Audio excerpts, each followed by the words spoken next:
교회에서 은혜를 들려주고 복음을 들려줘야지 왜 율법을 자꾸 얘기를 하나 그렇게 생각을 할 수도 있습니다. 실제로 십계명을 별로 이렇게 달갑게 생각하지 않는 사람들도 많이 있어요. 네, 이게 이제 개신교회 기독교 역사에서 가장 크게 오해를 받아온 내용들 중에 하나가 바로 이 율법에 대한 오해입니다. 우리는 왜 그러면 십계명을 예배 시간마다 낭독을 할까요? 어쨌든 십계명은 율법의 정신을 가장 근본적으로 대표하고 도덕법이라고 말씀을 드렸어요.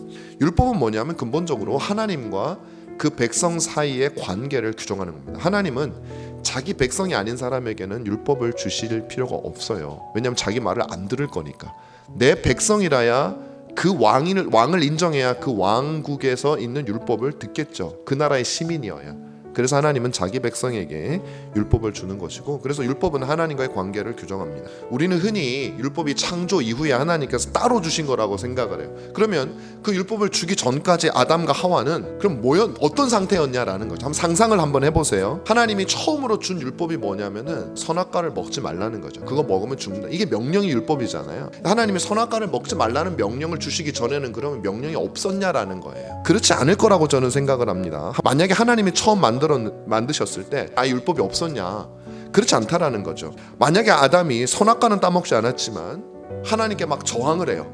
하나님을 비난해요. 하나님을 막 대적해요. 아담이 하와를 사랑하지 않고 막 구박을 해. 그리고 또 하와가 아담이 무슨 말만 하면 안 들어. 하나님이 하와를 처음 지을 때 목적이 뭐였냐면 돕는 배필로 지었잖아요. 근데 하와는 아담의 말을 듣지 않고 아담을 대적하기만 해. 그러면 문제가 없는 것인가라는 것이죠. 그러면 하나님이 그 모습을 보고서 그래 뭐 법이 없으니까 알아서 해.